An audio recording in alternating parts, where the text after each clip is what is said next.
शिक्षा एक विकसित राष्ट्र के निर्माण की आधारशिला है। भारत 2047 तक विकसित राष्ट्र बनने के संकल्प के साथ आगे बढ़ रहा है, तो भारत की शिक्षा व्यवस्था इस सपने को साकार करने में महत्वपूर्ण साबित होगी। आज देश कई अहम बदलावों के दौर से गुजर रहा है। नई शिक्षा नीति 2020 इस कड़ी में एक अहम बदलाव है। भारत में सबसे पहले राष्ट्रीय शिक्षा नीति 1986 में ड्राफ्ट हुई। 1992 में इसमें संशोधन किया गया, लेकिन 33 साल बाद यानी कि 2020 में के कस्तूरीरंगन की अध्यक्षता में बनी नई शिक्षा नीति में बदलते समय की जरूरतों के हिसाब से नई सोच और नई अप्रोच है। एनईपी 2020 21वीं सदी की पहली शिक्षा नीति है। आज हम आपके लिए नई शिक्षा नीति को डिकोड करेंगे। नई शिक्षा नीति से जुड़े हर पहलू को आप तक सरलता से पहुंचाएंगे। इस एपिसोड में मैं स्वागत करना चाहूंगी एक बेहद खास मेहमान का, अनीता करवाल जी का। Anita ji will simplify the NEP by highlighting the vision and the need of the NEP, the stage-wise logic of the NEP. हम समझेंगे कि कैसे राष्ट्रीय शिक्षा नीति देश में एक बुनियादी बदलाव का संकेत है और NEP के तहत शिक्षण और सीखने की प्रक्रिया क्या है। बहुत स्वागत है अनीता करवाल जी आपका संसद टीवी में। Anita Karwal is an Indian Administrative Service Officer from the batch of 1988. She earlier served as Secretary, Department of School Education and Literacy in the Ministry of Education, Government of India. 33 वर्षों के बाद आई NEP 2020 तीसरी शिक्षा नीति है। इस नीति का मेन विजन मिशन क्या है और ये भारत के शिक्षा व्यवस्था के इतिहास में कहा यह जा रहा है कि एक महत्वपूर्ण मोड़ साबित होगी। हम समझना चाहेंगे कैसे। 1947 में जब हमें इंडिपेंडेंस मिली इंडिया को, तो हम एक प्रणाली फॉलो करते थे जो ब्रिटिशर्स लेकर के आए जी। जो इंडियन सिस्टम ऑफ एजुकेशन, जो पुराना जो गुरुकुल मेथड था और जो ट्रेडिशनल मेथड्स, उसको बिल्कुल स्क्रैप आउट करके ब्रिटिशर्स में एक नई प्रणाली लाए थे जो लॉर्ड मैकॉले लेकर के आए थे। और ये सिस्टम था जो उस वक्त इंडस्ट्रियल रेवोल्यूशन चल रहा था, उसके ऊपर बेस्ड था, जो असेंबली लाइन सिस्टम है। ये रॉ मटेरियल को आप हमारे पास लाओ, उसको हम असेंबली लाइन में उसमें थोड़ा इनपुट्स देंगे और रॉ मटेरियल को थोड़ा सा और अच्छा वैल्यू ऐड करके हम बाहर निकालते। तो उसमें जो है सिर्फ बच्चे के माइंड को एंगेज करना और उसके बाकी सेंसेस को, उसके होलिस्टिक सेंसेस को उसमें से निकाल करके फेंक दिया गया था जी। वही प्रणाली जो है इंडिपेंडेंस के बाद भी कुछ हद तक चालू रही, जबकि रिफॉर्म्स आए 1947 के बाद। जैसा कि आपने कहा, 2 बार रिफॉर्म्स आए, तो जो ड्रास्टिक रिफॉर्म्स की जरूरत थी वो इस 2020 NEP से आया जी।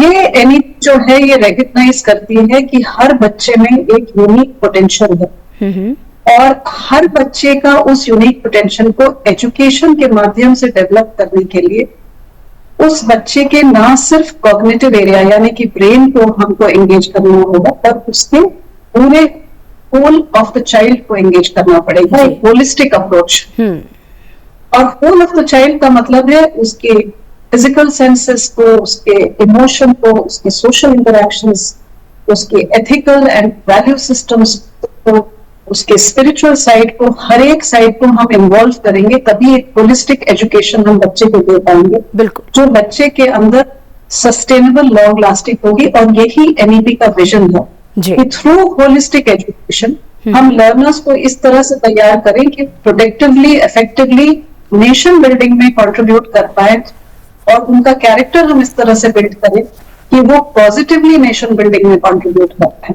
तो ये एक विजन है हमारे नेशनल एजुकेशन पॉलिसी जी।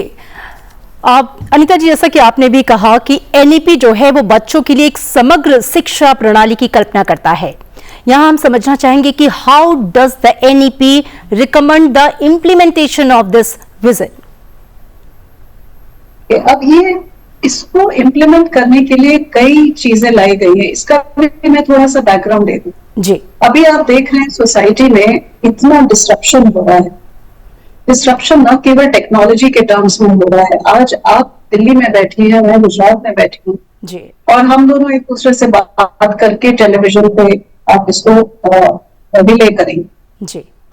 और इसमें आप एडिटिंग कर पाएंगे, इसमें आप you will be able to put graphics and things like that because of technology. But technology वहां पे रुकी नहीं है. टेक्नोलॉजी तो अब ओपन आर्टिफिशियल इंटेलिजेंस बन गई है, ओपन एआई, जिससे बहुत कुछ पॉसिबल है. ये एक बहुत बड़ा डिस्ट्रप्शन हुआ है हमारी सोसाइटी में. सेकेंडली, कोविड जैसा पैंडेमिक इतना बड़ा डिस्ट्रप्शन था जो हमने कभी अपेक्षा भी नहीं की. हमारी सोसाइटी में नॉर्म्स चेंज हो रहे हैं. पहले औरतें जो है बाहर नहीं निकलती थी, अभी औरतें एम्पावर्ड हैं, बाहर निकलती हैं, पढ़ती हैं, लिखती हैं, स्टार्टअप शुरू करती हैं, एम्प्लॉयमेंट में जाती हैं.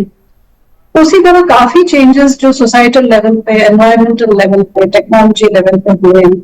अब education if it does not keep pace, अगर वो इसके साथ साथ नहीं चलता या थोड़ा आगे होकर नहीं चलता है, तो वो एजुकेशन जो है हमारे बच्चों के लिए इट इज नॉट यूजफुल. इस चीज के बैकग्राउंड में जो नेशनल एजुकेशन पॉलिसी है उसमें अपने विजन को इम्प्लीमेंट करने के लिए कुछ मेजर ट्रांसफॉर्मेटिव चेंजेस रेकमेंड किए.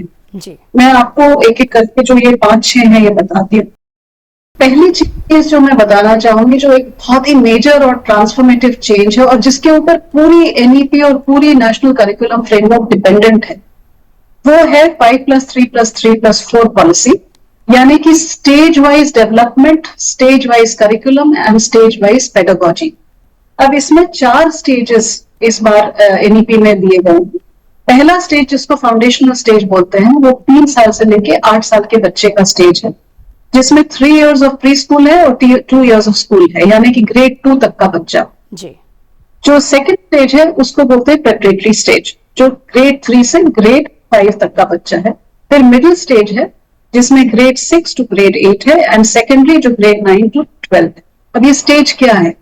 हर एक स्टेज में आप देखेंगे जो 3 से 8 साल का बच्चा है उसकी जो कॉग्निटिव ग्रोथ होती है, यानी कि मेंटल डेवलपमेंट होती है या फिजिकल डेवलपमेंट होती है, इमोशनल डेवलपमेंट होती है, सोशलाइजेशन होती है, ये सब कुछ it is completely different from a child जो प्रेपरेटरी स्टेज में होता है, यानी कि 9 से 11 वर्ष का होता है. बिल्कुल. आप 3 से 8 साल का बच्चा ले तो उसको खेल में ज्यादा अच्छा लगता है, उसको मस्ती लगती है, उसको मजा आता है.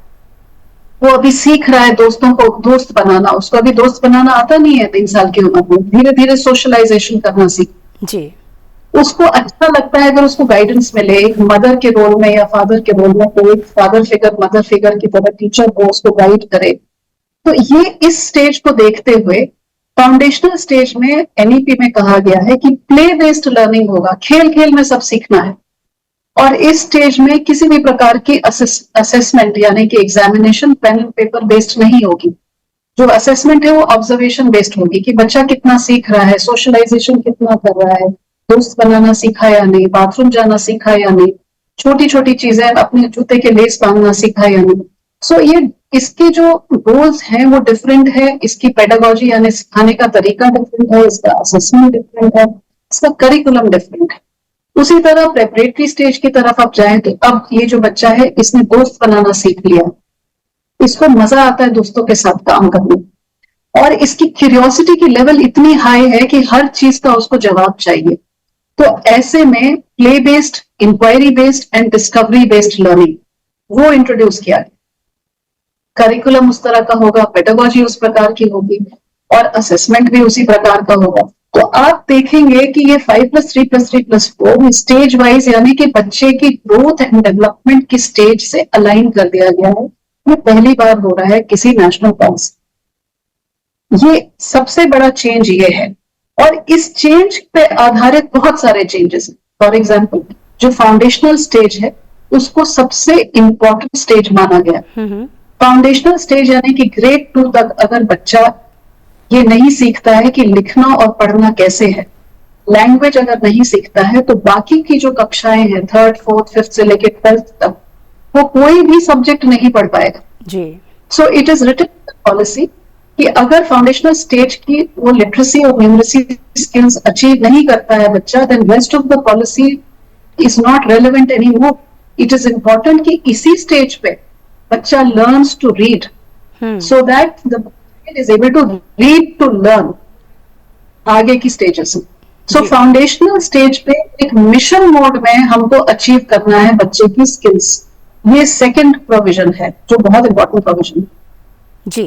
थर्ड प्रोविजन तो इसके अंदर जो बहुत बहुत ही ज्यादा इम्पोर्टेंट है वो ये है कि जो आप स्टेज वाइज जो असेसमेंट और पेडागोजी और ये सब कर रहे हैं जी, उसके अंदर multidisciplinarity, choice of subjects, flexibility of subjects, interdisciplinarity, ये सब पहली बार इंट्रोड्यूस हो रहा है। चौथी चीज ये है कि ये पूरा एजुकेशन अब कॉम्पिटेंसी बेस्ड बन गया है। ठीक है। यानी कि पहले हमारी डिपेंडेंसी टेक्स्ट बुक पर थी। आपने टेक्स्ट बुक दिया क्लास में, टीचर ने जो है चैप्टर 1 से लास्ट चैप्टर तक पढ़ा दिया और कोर्स खत्म। बच्चा सीखा नहीं सीखा इससे हमें कोई मतलब नहीं। अब ये है कि टेक्स्ट बुक जो है वो एक मीडियम बन गई है कॉम्पिटेंसी को अचीव करने के लिए। जी, यानी कि हम कक्षा में हर स्टेज में, कक्षा में नहीं हर स्टेज में हम ले डाउन कर रहे हैं कि इन 3 वर्षों में, प्रेपरेटरी के 3 वर्षों में बच्चे को ये कॉम्पिटेंसी अचीव करनी है।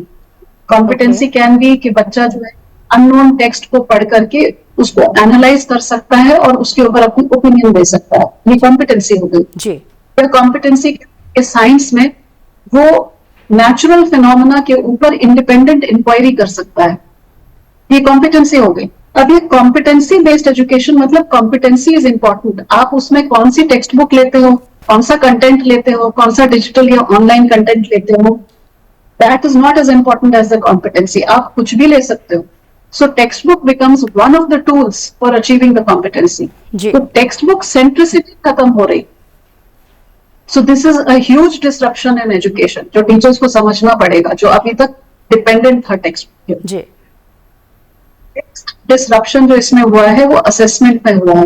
पहले हमारी पूरी डिपेंडेंसी थी something which we call summative assessment, यानी कि क्लास में आपने चैप्टर्स पढ़े और ईयर एंड में आपने एक एग्जाम दिया, अब उसमें जो है आपके 33% मार्क्स आए तो आप पास, नहीं तो आप फेल। अब फॉर्मेटिव असेसमेंट इंट्रोड्यूस हुआ है, पढ़ाते पढ़ाते असेस करना है और कई तरीकों से असेस करना। Pen and paper is not the only way to assess. तो आप जो है पढ़ाते पढ़ाते बच्चे को बोलो कि भाई अब तुम रोल प्ले करो, मैंने तुमको पढ़ा दिया, ये अब इन कैरेक्टर्स के ऊपर रोल प्ले करो। या आज जो है आप लोग इसके ऊपर एक, फॉर एग्जाम्पल अगर आप पढ़ा रहे हैं एंटार्क्टिका के बारे में, तो बच्चों को हम बोले कि तुम्हारा असेसमेंट होगा, तुमको एक टूरिज्म के लिए ब्रोशर बनाना है कि एंटार्क्टिका विजिट करो तो क्या क्या देखो और कैसे देखो। तो ये एक असेसमेंट हो गया, फॉर्मेटिव असेसमेंट हो गया, जो एंगेजिंग भी है, इंटरेस्टिंग भी है बच्चों के लिए। तो formative assessment has become very, very important, as important as summative assessment, if not more important, as in NEP. NEP में एक और बहुत बड़ा इनपुट है, प्रोविजन है, which is regarding inclusion. Inclusion को अब जो है एक बहुत ही ब्रॉड डेफिनेशन, पहले इंक्लूजन हम समझते थे कि पर्सन्स विद डिसेबिलिटी, बच्चे जिनको डिसेबिलिटी है इंक्लूड करना। एनईपी ने उस डेफिनेशन को एक्सपैंड कर दिया है और ये कहा है कि इंक्लूजन मीन्स आपको गर्ल चाइल्ड को इंक्लूड करना, आपको socially and economically disadvantaged groups को इंक्लूड करना, आपको उन बच्चों को इंक्लूड करना है जो ऑर्फन्स हैं, आपको डिसेबल्ड बच्चों को तो इंक्लूड करना ही है। और डिसेबल्ड बच्चों में भी जो बच्चे जिनकी जो स्कूल आ सकते हैं उनको सभी को नॉर्मल जो हमारे जो स्कूल्स हैं उसी में मेन स्ट्रीम करना है। उनके लिए कोई स्पेशल स्कूल नहीं होगा, वो हमारे बच्चे हैं, वो हमारे ही बच्चों के साथ पढ़ेंगे। तो इस तरह से इसका पहली बार इतना इंक्लूसिव अप्रोच है। और उस इंक्लूसिव अप्रोच में खास करके गर्ल चाइल्ड के लिए और डिसेबल्ड स्टूडेंट्स के लिए बहुत सारी प्रोविजंस हैं। So this is another thing. जी, एक बहुत ही इंपॉर्टेंट प्रोविजन है और लैंग्वेज के बारे में, और जो मेरा बहुत ही फेवरेट प्रोविजन है जी, और मेरे हिसाब से ये गेम चेंजर है। वो ये है कि पहली से 5वीं कक्षा तक बच्चे को अपनी उसकी जो मदर टंग में या जो लैंग्वेज समझता है उस लैंग्वेज को मीडियम ऑफ इंस्ट्रक्शन अडॉप्ट करके उसमें पढ़ाया जाए जी। ये इसलिए कहा गया है कि बच्चा अगर नहीं सीखेगा पढ़ना और लिखना तो आगे पढ़ाई कैसे करेगा। बिल्कुल, अगर हम उसको एक फॉरेन भाषा में पढ़ाएंगे या ऐसी भाषा में जो उसने कभी सुनी नहीं हो अपने घर पे, वो शुरू से ही एब इनिशियो वो डिसएडवांटेज पर है। तो इसलिए 5वीं कक्षा तक जहां भी पॉसिबल हो वहां रीजनल भाषा, मदर टंग या लोकल लैंग्वेज में पढ़ाया जाए, और हो सके तो इसको 8वीं कक्षा तक ले जाए और ये नहीं कह रहे हैं कि बाकी भाषा आप मत पढ़ाओ, 3 भाषाएं बच्चा पढ़ सकता है, जिसमें से 2 should be native of India, यानी कि जो हमारी जितनी भाषाएं हैं कॉन्स्टिट्यूशन में है और भी कोई भाषा, वो उनमें से 2 भाषाएं उसको पढ़नी होगी जी। And 1 can be non native. तो कुछ लोग कहते हैं कि इंग्लिश का क्या होगा, तो नॉन नेटिव में आप इंग्लिश पढ़ा सकते हैं, नहीं पढ़ाना चाहे तो तीसरी भी नेटिव लैंग्वेज हो सकती है। It is up to the state governments to decide जी। तो ये पहले एक बड़ा रिगरस सिस्टम था, आपको पता है लैंग्वेज के बारे में कि ये भाषा जरूर पढ़ाई जाएगी और ये ऐसे पढ़ाई जाएगी। अब वो complete flexibility and choice is been given to every region, to every state and in fact to the child also. बच्चा भी कह सकता है कि मुझे नेटिव भाषा में ये भाषा पढ़नी है, तो उसको लिटरेचर लेवल तक पढ़ाया जाए उस भाषा को। तो ये भाषा का जो प्रोविजन है मेरे हिसाब से गेम चेंजर है, और सिर्फ इस वजह से कि बच्चा अपने घर की भाषा में सीख रहा है, पॉसिबिलिटी ये है कि लर्निंग आउटकम्स जो है वो जल्दी अचीव करे जाहिर तौर पे। सो this is another ji. Yes and और अनीता जी, मैं ये आपने जो बताया ये 4 स्टेजेस, इस चारों स्टेजेस में क्या क्या चेंजेस किया गया है, किस तरीके से फाउंडेशन में या अदर स्टेजेस में, लेकिन ये कहीं ना कहीं एनईपी जो है वो लाइफ लॉन्ग लर्निंग की मेंटालिटी पे जोर दे रहा है। अब ये जो चेंजेस हैं, जो कि मेजर चेंजेस हैं, इसे सुनिश्चित करने के लिए जो अलग अलग स्टेक होल्डर्स हैं, स्कूल, शिक्षक, अलग अलग जो समुदाय हैं, उनको किस तरीके से अपग्रेड किया जाएगा या उनमें किस तरीके का चेंज किया जाएगा, उसके लिए क्या इस पॉलिसी में कहा गया है? तो लाइफ लॉन्ग लर्निंग जो है वो एक स्किल और एक एटीट्यूड होता है। बिल्कुल। एनईपी ने ये कहा है कि न केवल student has to be a life long learner but also the teacher has to be a life long learner. बिल्कुल।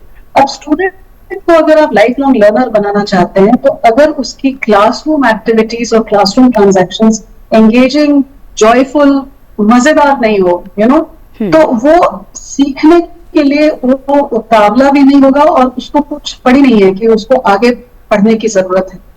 तो लर्निंग को मजेदार बनाने के लिए पूरी एनईपी में और एनसीएफ में प्रोविजंस हैं, तरीके बताए गए हैं, पेडागोजी वगैरह, और ये माना गया है कि जब अगर लर्निंग मजेदार हो जाता है, जॉयफुल हो जाता है, एंगेजिंग हो जाता है, तो बच्चे ऑटोमेटिकली पढ़ना चाहेंगे, उनकी क्यूरियोसिटी इतनी ज्यादा होती है, they will become life long learners, which means वो हर वक्त सीखते रहेंगे। इतना डिस्ट्रप्शन हो रहा है सोसाइटी में, मुझे इस उम्र में एआई सीखना पड़ा है, ChatGPT and all that, I am 61 years old, मुझे सीखना पड़ा, so I have become a life long learner. हमारे जो बच्चे हैं वो हर 6 महीने पे नई चीजें सीखनी पड़ेगी, इतना डिस्ट्रप्शन है। एनईपी में टीचर्स के लिए there is a transformative provision. ये कहा गया है कि टीचर्स को जो है, हर एक टीचर को अब से 4 ईयर इंटीग्रेटेड बीएड प्रोग्राम के थ्रू ही टीचिंग प्रोफेशन में आना पड़ेगा जी। और धीरे धीरे करके स्टेट्स जो है अपने प्रोविजंस जो भी हो, डीएलएड के हो या 2 ईयर बीएड या 1 ईयर बीएड जो भी हो, उसको ट्रांसफॉर्म करके 2030 तक टाइम दिया गया है काफी, 2030 तक, 2030 तक सारे प्रोग्राम्स को 4 ईयर इंटीग्रेटेड बीएड प्रोग्राम में ट्रांसफॉर्म कर देंगे। मतलब टीचर 2 डिग्री लेके निकलेंगे, एक बीएससी बीए बीकॉम की और एक बीएड की, इंटीग्रेटेड प्रोग्राम। और ये होने से जो टीचर्स की स्किल लेवल्स हैं वो बहुत हाई हो जाएंगी, क्योंकि अभी हमारा सिस्टम है कि हम 12th standard plus 2 years diploma लेते हैं फॉर एलिमेंट्री स्कूल ग्रेड 5, फिर 6, 7, 8 में फिर हम ग्रेजुएट लेते हैं, ग्रेजुएट टीचर्स, और उसके बाद जो है हम लोग स्पेशलाइज्ड बीएड्स वगैरह लेते हैं 9 to 12। तो उसको ये कहा जा रहा है कि फ्रॉम नर्सरी और प्री स्कूल से लेके 12th तक हमारे सारे टीचर्स एक ही तरह के बीएड इंटीग्रेटेड स्ट्रीम से आएंगे, मतलब उनकी एजुकेशन इतनी हाई लेवल की होगी जी। Therefore, lifelong learning become a part of their life also। तो स्टूडेंट्स एक तरफ और टीचर्स दूसरी तरफ लाइफ लॉन्ग लर्नर्स बन जाए, जिससे society, community, world and nation की तरफ प्रोएक्टिवली, कंटिन्यूअसली कंट्रीब्यूट करते हैं जी, कोई स्टैग्नेशन नहीं जी। अब इससे जुड़ा ही एक सवाल है, भारत जैसे इतने बड़े देश में जहाँ पे एक तबका शहरी है, एक तबका बहुत ही पिछड़ा है, ग्रामीण इलाकों में है, अब ये चूंकि लाइफ लॉन्ग लर्निंग की बात ना सिर्फ स्टूडेंट्स के लिए है, टीचर्स के लिए भी है, ऑर्गेनाइजेशंस के लिए भी है, स्कूलों के लिए भी है, क्या आप इसमें कुछ चुनौतियां भी देखती हैं? चुनौतियां तो इतने बड़े देश में जिसमें इतनी भाषाएं हैं, हर 100 किलोमीटर पे कल्चर चेंज हो जाए, फूड चेंज हो जाए, सब चेंज हो जाए, उसमें चुनौतियां तो होती हैं। और कुछ देश जो छोटे छोटे देश हैं, खास करके यूरोप वगैरह में, वो उनको भी जब इतनी चुनौतियां आती हैं, तो हम तो बहुत बहुत ही बड़े देश हैं, बहुत बड़ी डेमोक्रेसी है। जो मैं मेन चुनौती जो मैं देखती हूँ वो है टीचर कैपेसिटी की। चूंकि अभी हम लोग पिछले मोर देन 75 ईयर्स से एक किस्म से चलते आए हैं एजुकेशन में, जो रोट लर्निंग बेस्ड था, और जिसको मैं यूनिलैटरल एजुकेशन बोलती हूँ, यानी कि टीचर जो है अपना बोर्ड पे कुछ लिख करके, कुछ बोल करके क्लास में चली जाती है, और स्टूडेंट्स का कोई कॉन्ट्रीब्यूशन नहीं है। देयर इज नो को क्रिएशन ऑफ लर्निंग और टीचिंग। जब तक वो को क्रिएशन नहीं होता है, वो एंगेजिंग नहीं होता है। तो टीचर्स की कैपेसिटी और माइंडसेट में चेंज लाना, ये एक है चुनौती। It is not as if it can not be overcome, it can be overcome very easily, but it is a चुनौती, it is a challenge which we need to look at and to be aware of. One more thing I should say is कि foundational level जो है, ये हमारा सबसे बड़ा challenge. अगर foundational level पे बच्चे लर्निंग आउटकम्स नहीं अचीव करते हैं, तो आगे की एजुकेशन मुश्किल है। और उस पे जो फोकस होना चाहिए स्टेट गवर्नमेंट्स का, वो अब जाके आया है आफ्टर एनईपी, पर उस फोकस को अब हटाना नहीं है, उस फोकस पे और काम करना पड़ेगा। एक एक बच्चे को वो अचीव करना पड़ेगा। It has to be a child centric, child wise approach, and उसके लिए बहुत टीचर एजुकेशन की जरूरत है, कंटेंट डेवलपमेंट की, पेडागोजी चेंजेस की, पेरेंट्स के साथ की इन्वॉल्वमेंट की, कम्युनिटी की इन्वॉल्वमेंट की। So these are not difficult to overcome, but yes they are challenges. जी मैम, हायर एजुकेशन को लेकर जो चेंजेस किए गए हैं वो कुछ लोग इसे लेके थोड़ा सा भ्रमित भी हैं, जैसे कि अगर कोई कोर्स बीच में छोड़ना चाहे तो उसे ड्रॉप आउट नहीं किया जाएगा। नई शिक्षा नीति में 4 साल का पाठ्यक्रम है, इसमें 1 साल, 2 साल, 3 साल का भी अलग अलग तरह के विकल्प हैं। मैं चाहूंगी आप इसके पीछे के जो कारण है उसे भी इलैबोरेट करें, और ये नई व्यवस्था जो की गई है वो क्यों की गई? हायर एजुकेशन में प्रोविजन ये दिया गया है कि अगर आपने 1 ही साल का एजुकेशन लिया आफ्टर स्कूल, और आप किसी वजह से, हो सकता है कि आपकी फैमिली की सर्कमस्टेंसेस डिफिकल्ट रही हो, या आपको मन करे कि मैं 1 साल जाकर के हिमालय में एडवेंचर करके आऊं, कुछ भी हो सकता है। आप किसी वजह से 1 साल कंप्लीट करके निकल जाए तो आपको सर्टिफिकेट दिया जाए जी। अगर आप 2 साल करके निकलेंगे तो डिप्लोमा मिलेगा, 3 इयर्स करके निकलेंगे तो प्लेन डिग्री मिलेगी, और 4 इयर्स रहेंगे तब आपको ऑनर्स मिलेगा। ये प्रोविजन किया गया है फॉर फ्लेक्सिबिलिटी। पूरे एनईपी में आप सब जगह देखेंगे कि सबसे शुरू में जो एनईपी का इंट्रोडक्शन है उसमें ये लिखा गया, 2-3 चीजें जो लिखी गई है मेन, बाकी तो कोई 20 चीजें लिखी गई। उसमें यह है कि हर चाइल्ड का यूनिक पोटेंशियल है, उसको ड्रॉ आउट करने के लिए उसको चॉइसेस देना जरूरी है, उसके एजुकेशन में फ्लेक्सिबिलिटी लाना जरूरी है। So this is a part of that whole flexibility and choice approach, कि आप जब चले जाएंगे तो आपके क्रेडिट्स कहीं जाएंगे नहीं, आपको दोबारा से फर्स्ट ईयर से शुरू नहीं करना पड़ेगा। आपके एकेडमिक बैंक ऑफ क्रेडिट में ये क्रेडिट हो जाएगा जो आपने पढ़ाई की है जी। और आप वहीं से शुरू कर सकते हैं जब वापस आएंगे। ठीक है। और एक नेशनल क्रेडिट फ्रेमवर्क का ड्राफ्ट तैयार करके पब्लिक डोमेन में रखा गया था टू इनवाइट सजेशंस, और वो भी अब फाइनलाइजेशन की ओर है। तो उसमें ये कहा गया है कि जो क्रेडिट फ्रेमवर्क है, यानी कि आपने कितनी पढ़ाई करी और उसकी आपको कितनी क्रेडिट्स मिलेगी, वो फ्रेमवर्क स्कूल से लेकर के कॉलेज तक एक कंटिन्यूअम है, कंटिन्यूअस होगा। It will be interconnected. So आपके स्कूल में भी जो आपने कुछ स्किल्स एक्वायर किए हो, आपने फॉर एग्जांपल एडवेंचर स्पोर्ट्स किया हो, डांस किया हो, म्यूजिक किया हो, उसका जो क्रेडिट मिलना है, जो ड्यू है, वो आपको क्रेडिट मिलेगा और उसको रिकॉग्नाइज किया जाएगा at every stage of education. तो this is also part of the whole flexibility और and choice approach. So therefore ये जो है आइडिया ये है कि मैक्सिमम बच्चे जो ड्रॉप आउट्स होते हैं, जो छोड़ के चले जाते हैं हायर एजुकेशन को, वो मैक्सिमम कंप्लीट कर पाए। जी। हमारे देश में तो कई बार ये भी है कि 21 ईयर्स हो जाती है लड़की तो उसकी शादी कर देते हैं, तो कई बार उसकी वजह से ड्रॉप आउट हो जाती है। तो उसको अब वो चॉइस है कि अगर उसने 2 साल किए थे तो वो 3rd ईयर से ज्वाइन करेगी। जी। एंड ये provision, this is in fact a fantastic provision for ensuring inclusion. इससे बड़ा इंक्लूसिव प्रोविजन नहीं हो सकता हायर एजुकेशन। जी। मैम, एनईपी का सफल कार्यान्वयन हो सके ये सुनिश्चित करने के लिए जो मौजूदा तंत्र हैं और उसका जो प्रभाव है, इम्पैक्ट है अलग अलग स्टेक होल्डर्स के साथ, या उनका जो कोलैबोरेशन है, एक दूसरे को सपोर्ट है, वो कैसे चल रहा है, या उसे किस तरीके से आगे आप लोग इंप्लीमेंट करने के लिए सोच रहे हैं?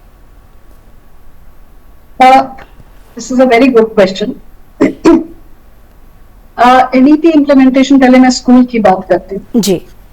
स्कूल एजुकेशन में एनईपी इम्प्लीमेंटेशन के लिए एक एनईपी इम्प्लीमेंटेशन प्लान बनाया गया है।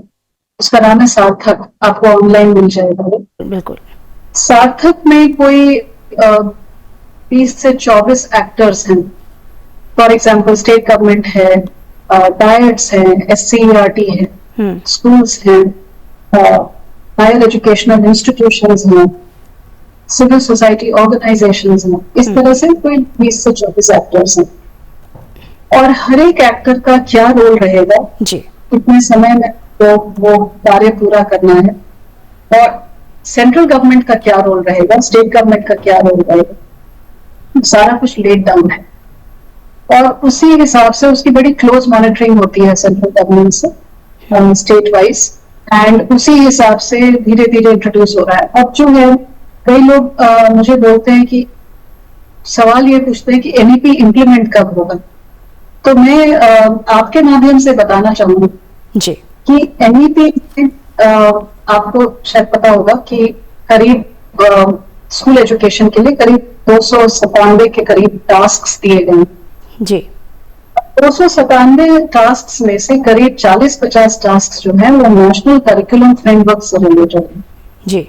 और बाकी जो है वो इनपुट रिलेटेड है। फॉर एग्जाम्पल मिशन मोड में फाउंडेशनल लर्निंग के लिए मिशन शुरू करना, बाल वाटिका जो है इंट्रोड्यूस करना, पीएम पोषण जो पहले मध्याह्न भोजन कहलाया जाता था, इस प्रोग्राम को बाल वाटिका यानी कि प्री प्राइमरी स्कूल में इंट्रोड्यूस करना। तो इस तरह के बहुत सारे इनपुट मोड वाले टास्क हैं, और ये जो टास्क हैं इसमें से काफी सारे टास्क एक्चुअली कंप्लीट हो चुके हैं, मतलब इम्प्लीमेंट हो चुके हैं। जैसे मैं कह रही थी कि प्री स्कूल जहां पर भी है वहां पीएम पोषण ले जाना हो चुका है। जो मिशन मोड में निपुण भारत फाउंडेशनल लर्निंग के लिए इम्प्लीमेंट करना हो चुका है। आउट ऑफ स्कूल चिल्ड्रन की मेन स्ट्रीमिंग को स्ट्रक्चर बनाना और उसकी जो है नेशनल लेवल पे रिपोर्टिंग करना, ट्रैकिंग करना हो चुका है। स्टूडेंट आईडी बनाना, हर एक स्टूडेंट को रजिस्टर करना, आईडी बनाना, इसको अपार आईडी बोलते हैं। देश में 80% स्टूडेंट्स का हो चुका है। ओके। टीचर ट्रेनिंग प्रोग्राम जो है उसमें जो 4 year integrated BEd program introduce करना था, उसका नया नाम है integrated teacher education program ITEC। वो इंट्रोड्यूस हो गया है, 2 साल पहले हो चुका है। तो इस तरह से काफी कुछ even on the digital side काफी कुछ इंट्रोड्यूस हो गया है। अब बचा क्या है? बचा है नेशनल करिकुलम फ्रेमवर्क बनाना, वो भी बन चुका है जी। नेशनल करिकुलम फ्रेमवर्क के आधार पर लर्निंग स्टैंडर्ड्स बनाना, वो भी क्लास 10th तक बन चुका है, 11th-12th का खाली बाकी है। अब उसके आधार पे टेक्स्ट बुक्स वगैरह को रीडिजाइन करना और टीचर मैनुअल बनाना, वो काम चल रहा है। Text books already foundational level की आ चुकी है, ग्रेड 2 तक की। अब टीचर ट्रेनिंग शुरू करना, वो भी निष्ठा कार्यक्रम के माध्यम से टीचर ट्रेनिंग बहुत ही क्लोजली मॉनिटर्ड तरीके से चल रही है, जिसमें हर एक चीज पे फाउंडेशनल पे अलग 10 मॉड्यूल्स हैं, सेकेंडरी पे अलग 60 मॉड्यूल्स हैं। इस तरह से मॉड्यूल्स बनाए गए हैं, बड़े फ्यूचरिस्टिक, बहुत ही कंटेक्चुअलाइज्ड मॉड्यूल्स हैं। तो ये काम चल रहा है, ये दिखेगा कब? That is what people like. बिल्कुल बिल्कुल। देखिए, 2 चीजें हैं। एक तो इंडिया जो है बड़ा ही असेसमेंट सेंट्रिक नेशन है जी। हमारा जो है सब कुछ जो है एग्जाम पे डिपेंडेंट होता है। एग्जाम कैसे? एग्जाम में बच्चे ने कैसा किया उसको मार्क्स कितने हैं।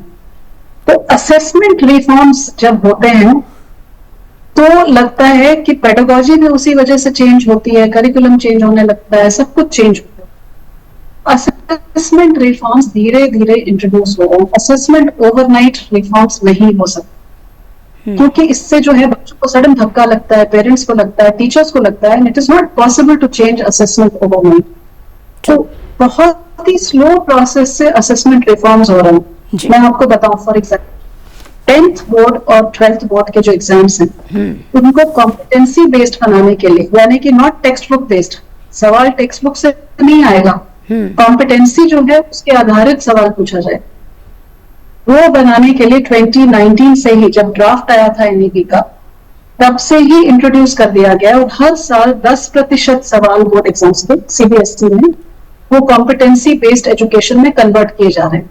ओके इस साल 2024 में 50% कन्वर्ट हो चुका है। तो वो इतना स्लो प्रोसेस है कि लगता है कि कोई चेंज नहीं हो रहा है, बट एक्चुअली चेंज हो रहा है। तो चूंकि वो धीरे धीरे प्रोसेस चेंज हो रहा है, एग्जाम कॉम्पिटेंसी बेस्ड की तरफ जा रहा है, तो पेडागोजी भी धीरे धीरे 10% के हिसाब से पेडागोजी भी कॉम्पिटेंसी बेस्ड की तरफ जा रही है, करिकुलम भी उसकी तरफ जा रहा है। It is a slow process but it is happening, so change is happening.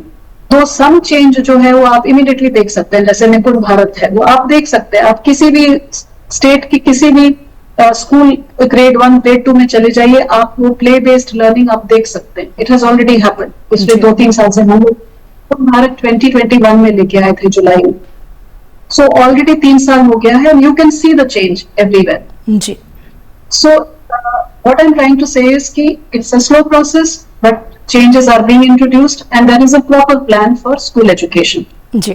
Higher education उनका सिस्टम ये है कि यूजीसी और एआईसीटीई जो दो इनकी रेगुलेटरी एंड कंट्रोलिंग बॉडीज, उनकी तरफ से डायरेक्शंस आते हैं, डायरेक्टिव्स आते हैं, रेगुलेशंस आते हैं, और उसके हिसाब से ऑल यूनिवर्सिटीज और कॉलेजेस वगैरह दे कंप्लाई और चेंजेस होते हैं जी। उनकी तरफ से बहुत सारे रेगुलेशंस ऑलरेडी आ गए, मीडियम ऑफ इंस्ट्रक्शन का आ गया है, नॉलेज इंडियन नॉलेज सिस्टम को इंटीग्रेट करने का आ गया। I am just giving you some examples. Digital जो है कि 40% ब्लेंडेड हो सकता है, आप 40% कोर्सेज जो है ऑनलाइन कर सकते हैं, 60% आप क्लासरूम में बैठ सकते हैं। तो इस तरह के सारे चेंजेस धीरे धीरे करके आ रहे हैं और बहुत सारे हायर एजुकेशन में भी बाहर आ चुके हैं जी। And in fact you can see the website of the ministry. आप उसमें अचीवमेंट्स अंडर एनईपी अगर देखना चाहेंगे तो उसमें आपको काफी कुछ मिल जाएगा। बिल्कुल बिल्कुल बिल्कुल, वो चेंज जो है वो अब धीरे धीरे धरातल पर भी दिख रहा है। Ma'am, could you highlight some of the key initiatives within the national education policy that position India's education system in a global scale? So this is I have to tell you a very interesting anecdote before I go ahead to this. जब ये national education policy बाहर आई और उसके बाद हम लोग ने धीरे धीरे निपुण भारत और ये सब इंट्रोड्यूस करना शुरू किया, so one person, senior person from a foreign nation, I don't know the name the nation, a rather large European country had come to us and met us. और उन्होंने हमसे कहा कि आप लोग ये कैसे इंडिजिनाइजेशन ऑफ एजुकेशन कर पा रहे हैं? हम लोग तो पिछले 50 साल से कोशिश कर रहे हैं जी, हमारे यहाँ नहीं रहा, हमारे यहाँ एक्सेप्ट नहीं हो रहा। सो globally the movement is towards sustainable education, which means education which is rooted to the local culture, to the local context, to the local language.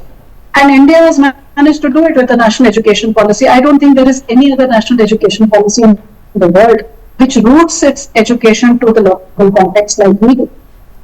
So, in a way, we are showing the way to the other countries of the world.